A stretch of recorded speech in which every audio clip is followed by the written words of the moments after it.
What's going on? It's Justeeni here.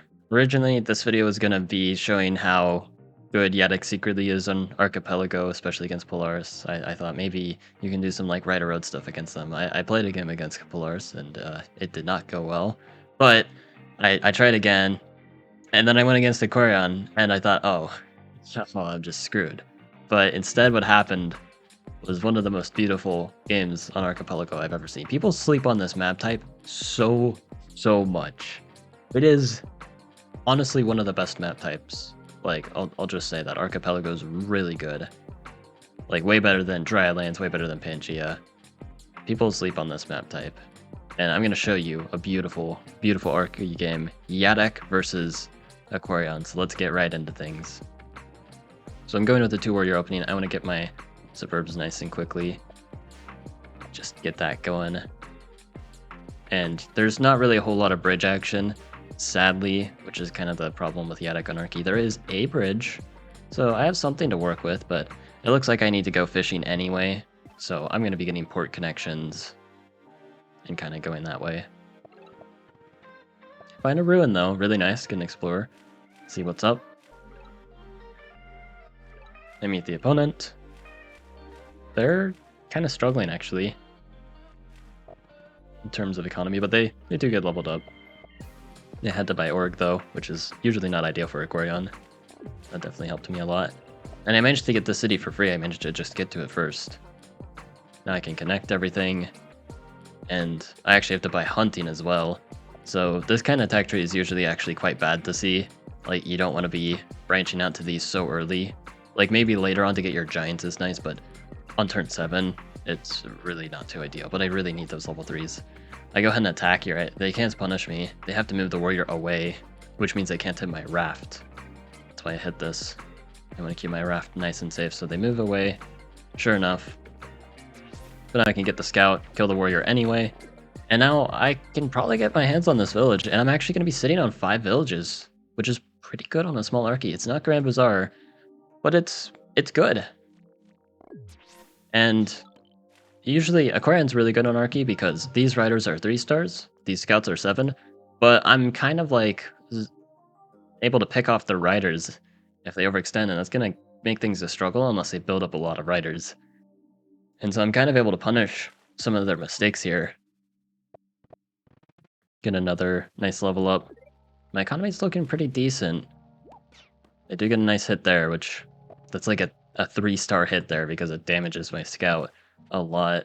So I just send it onto the city so I can capture it sooner. But now, even more level 3s.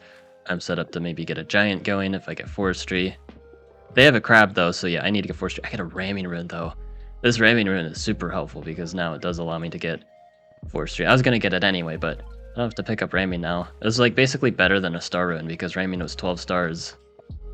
But yeah, now I can get this lighthouse. And then I can ram there. Unfortunately, the rammer does become a warrior afterwards. What I should have done instead is just made this into a scout and then use this scout, hit this, and then deny the village that way. It wouldn't have sacrificed a rammer. So a bit of a mistake there. I go for full chop because I'm not going to use any of these forests. I actually am using the forest for the giant here, because my capital actually is enough.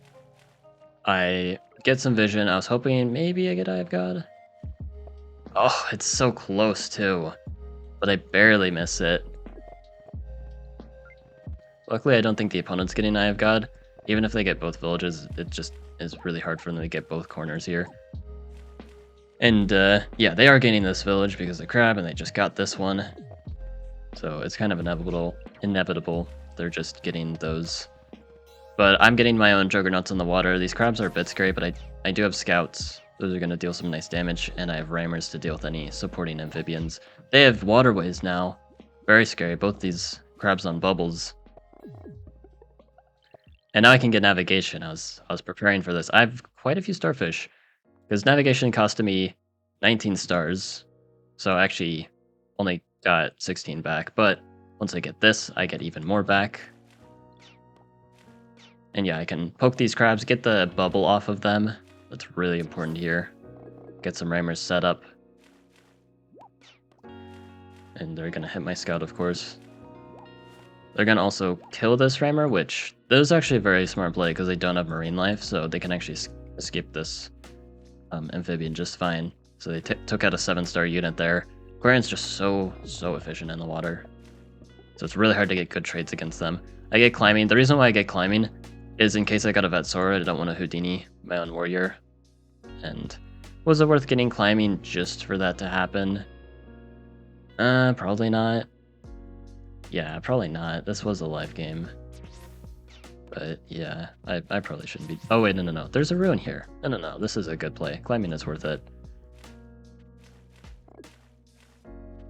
But yeah, I do see another starfish here as well, so I'm not getting the most efficient trades because I'm against Aquarium, but I'm trying to get this starfish, which they have to knock me off of, and it's going to damage their amphibians a lot. And then if I can get like all 3 of these starfish, that's 24 more stars, and that's a bomber and then some.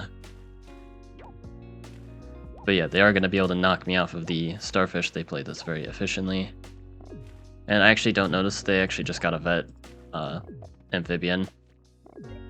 They get a wall here. Really good wall, by the way. Walls are really good against Navy. Now I get a vet sword. Also not Justeeni. I haven't made a single bridge, by the way, as Yedek. But now I make my first bridge. Perfect timing. And yeah, I'm just trying to pressure. I really want the starfish. I've got these scouts up here. Now I get strategy. Strategy is going to be so nice because defender rammers are going to be great against Aquarion, and it's hard for Aquarion to break through defenders. But yeah, they just promote that, get the free heal. And yeah, they actually don't take out this rammer. They don't, or no, they do have marine life. I don't know why they didn't take out the rammer. I mean, it is a live game, I guess. But yeah, this is actually my plan of defending these crabs. So I get this bomber, and I'm putting this giant on land to defend. If I keep the giant in the water, it sucks. Juggernauts are great for the splash, but they are not great for defense because they just get attacked a bunch.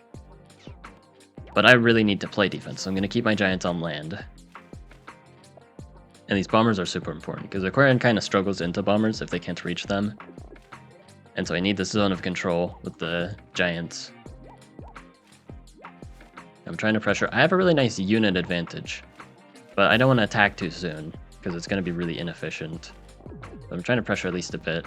They get jellies now, so that's a little annoying. But, I mean, I get another starfish. I've got plenty of stars. I get a bridge now, right here, just to really keep this bomber safe. And yeah, they're going to be able to take out another rammer. They're going to damage my Juggernaut too. Get a really nasty border growth. And yeah, you have noticed this whole time, that's been a nice even 5-on-5. But I am also against Aquarion. So I put this giant also on a bridge. Get a city wall, kind of similar reasons that they got a city wall. City wall's great against Navy. City wall's also really good against Aquarion. Aquarion really struggles with city walls, and I send this giant just to really help with defense. All my giants are on the land. I don't want to have them getting poked away at. But they're really trying to poke away at anything they can, which makes a lot of sense. But now I get a quadism, and you can kind of see the bridges are actually really good here. This is kind of like a secret bridge tech that like nobody knows about. So like if you're playing Yedek on Archipelago, which you should not do, by the way, you can put your giants on bridges, get a quadism, and they have the defense boost without becoming a Juggernaut. So you don't have that downside to work with. They just have a defense boost, which is really awesome.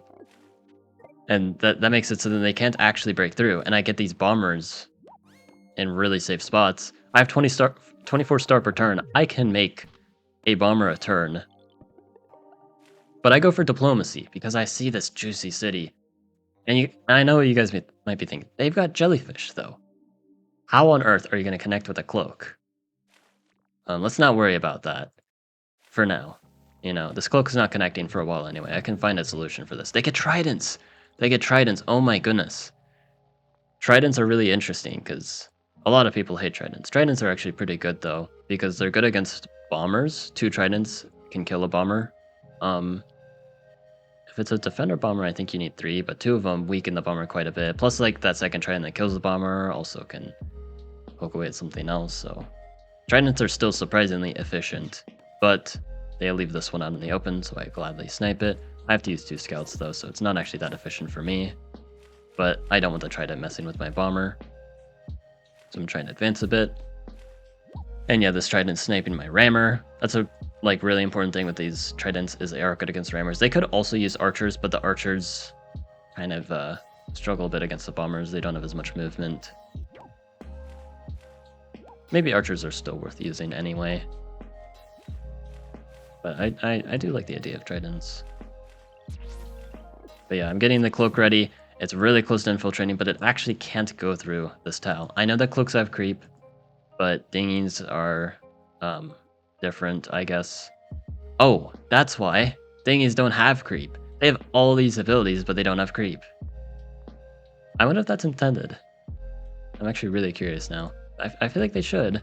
It makes sense, because I actually wanted the cloak to be here. It looks like it should do that, but it actually can't. That's interesting. But yeah, now they're getting ready to get another crab. But I get another bomber.